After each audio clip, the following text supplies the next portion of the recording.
Oi, pessoal. Sabe, a relação de aluguel, seja para quem é dono de um imóvel ou para quem aluga, é sempre cheia de detalhes. Mas e quando as coisas saem dos trilhos? O que acontece? É exatamente isso que a gente vai desvendar hoje, explorando as principais ações judiciais que colocam ordem nos contratos de aluguel aqui no Brasil. Pois é, muitas vezes a gente olha para um contrato de aluguel e pensa que é só uma formalidade, né? Até o dia em que um problema aparece. Nesta nossa análise, a gente vai decifrar as ferramentas que a lei de locações oferece para resolver esses conflitos. A ideia é trazer mais segurança e conhecimento prático tanto para locadores quanto para locatários. Então, esse aqui é o nosso roteiro. A gente começa pela prevenção, falando dos acordos que já dá para deixar amarrados no contrato. Depois, a gente mergulha de cabeça nas ações principais: despejo, consignação e a renovatória. E no final, claro, um resumo prático para organizar tudo. Vamos lá?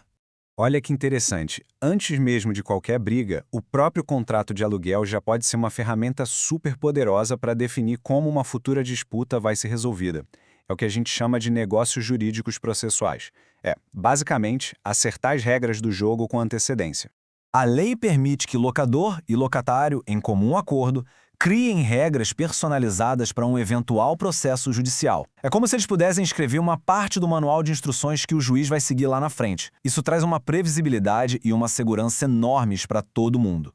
E na prática, como é que isso funciona? Bom, as vantagens são bem reais. Por exemplo, dá para escolher a cidade onde uma ação vai ser julgada, o que pode evitar um baita custo com deslocamento. Também dá para combinar que a citação de uma pessoa já vale para todas as outras, o que acelera o processo de um jeito incrível. E até definir de antemão quem é que paga os honorários do advogado se der problema. E aqui a gente vê o poder da cláusula de mandato na vida real. De um lado, uma decisão da justiça confirmando que essa prática é totalmente válida. Do outro, um exemplo de como essa cláusula aparece num contrato de verdade.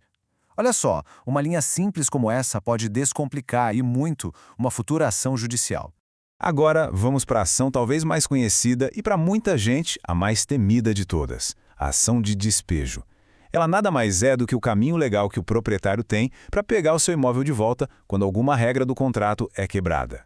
Uma dúvida super comum. Precisa notificar o inquilino antes de entrar com a ação de despejo? A resposta é depende. Se for um despejo sem motivo, no final do contrato, a notificação é obrigatória. Mas no caso mais comum, que é a falta de pagamento, a Justiça já entende que a própria dívida funciona como um aviso, ou seja, não precisa de notificação prévia. Para acelerar a desocupação por falta de pagamento, o locador pode pedir uma liminar, desde que não tenha nenhuma garantia no contrato, como um fiador ou seguro. O caminho é claro: depois do pedido, o locador deposita uma caução, e aí o juiz pode dar a ordem para o inquilino sair em apenas 15 dias. É bem rápido. E aqui vem um ponto fundamental. A caução para conseguir essa liminar não precisa ser sempre em dinheiro vivo, viu? Os tribunais têm sido bem flexíveis nisso. Essa decisão, por exemplo, aceitou o próprio crédito da dívida do inquilino como se fosse a garantia. Isso permitiu despejo rápido sem o locador ter que tirar mais dinheiro do bolso naquele momento. O inquilino, por sua vez, tem uma chance de evitar o despejo pagando toda a dívida. O nome disso é purgar a mora. Só que tem um detalhe importante, e o Superior Tribunal de Justiça já bateu o martelo sobre isso. Não dá para pagar o que deve e, ao mesmo tempo, discutir o valor ou alguma cláusula do contrato. É uma escolha. Ou paga para ficar, ou contesta para discutir. Os dois ao mesmo tempo não pode.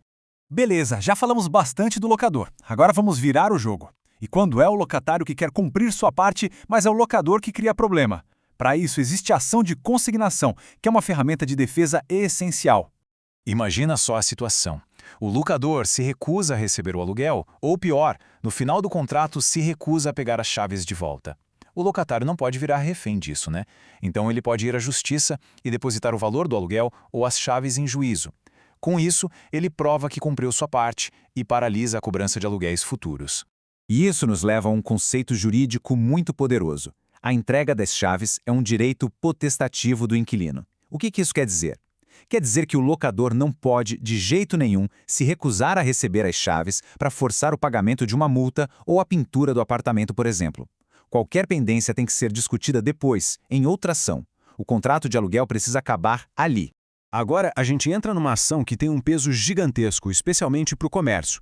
A ação renovatória é o mecanismo legal que protege o ponto comercial, ou seja, protege todo o valor que uma empresa investiu para se estabelecer naquele local e construir sua clientela. E aqui, olha, o tempo é o fator mais crítico de todos. Para não perder o direito de renovar o aluguel na marra, o comerciante tem uma janela muito, mas muito específica. A ação tem que ser proposta entre 1 ano e 6 meses antes do contrato acabar. É um prazo fatal. Se perdeu, já era. Perde o direito. E não basta só querer renovar, não. Tem que cumprir uma lista bem rigorosa de requisitos. O contrato tem que ser por escrito, a locação precisa somar no mínimo 5 anos, sem interrupção, e a empresa tem que estar no mesmo ramo há pelo menos 3 anos. Ah, e claro, tem que estar com todas as obrigações do contrato em dia. Ufa, foi bastante coisa, né? Então, para fechar e deixar tudo bem organizado na cabeça, vamos fazer um resumão dessas ferramentas legais e entender rapidinho quando usar cada uma delas. Então, o que a gente tem? A ação de despejo serve para o proprietário pegar o imóvel de volta, e o ponto de atenção é a caução para liminar. A ação de consignação é a garantia do locatário, de que ele pode pagar ou devolver o imóvel. E a ação renovatória protege o ponto comercial, mas tem que ficar de olho naquele prazo fatal de 6 meses. Depois de ver tudo isso, a gente percebe que a lei tenta criar um campo de jogo equilibrado. De um lado, o direito do proprietário, do outro, o direito do inquilino. A reflexão que fica é: será que na prática do dia a dia esse equilíbrio realmente acontece? Bom, a resposta, muitas vezes, está exatamente na forma como esses instrumentos que a gente viu hoje são utilizados.